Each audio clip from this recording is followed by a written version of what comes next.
So let's get into the part of this case that's really responsible for bringing it back into the spotlight right now. And that's the autopsy details and the medical findings that have been coming out now over the last couple of weeks, because these are things that the public didn't really have access to before. And now that they're out there, they're giving people a much clearer, much honest, darker picture of what happened inside that house. According to reports, based on these unsealed documents and the unsealed autopsies, the 4 victims suffered more than 150 stab wounds. That's combined between all 4 of them during this horrific attack that, remember, just happened within minutes. And when you break down the 150 stab wound number, it is very staggering. Xana, she had the highest number with about 67 stab wounds. We know that she fought back. We heard early on that some of her fingers were almost completely severed from fighting back, but still, 67 stab wounds. Kaylee Consalves had around 38 stab wounds.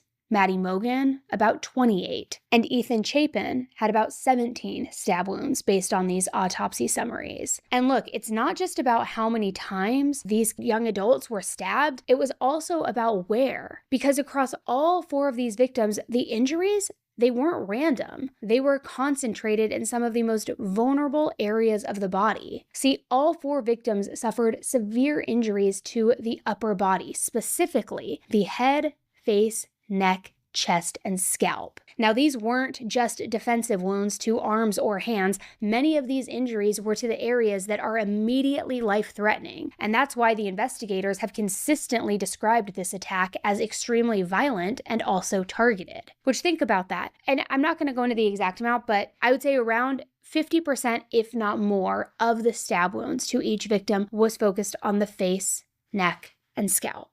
Now, in Kaylee's case specifically, the autopsy report actually said that she had at least 24 stab wounds to that area, then 11 to her chest, and 3 stab wounds to her arms. As we know, she also had blunt force trauma to her head as well. Now, based on those findings, experts said that her injuries were so severe and severe enough that she was or could have been classified as disfigured. That detail has come up over and over again too, because it's unusual, even in stabbing cases, and it suggests a level of force way beyond what would actually be needed to incapacitate someone. To disfigure them, it's next level. Maddie also suffered multiple sharp force injuries to her upper torso and her neck area. The report says that she suffered approximately 13 wounds to her scalp, face, and neck area, 5 to her chest, and 10 to her arms. Now, in Maddie's case, there were also wounds to the lungs, liver, chest wall, and some major veins and arteries. Investigators have said that her wounds were consistent with a very sudden, very fatal attack while she was in bed.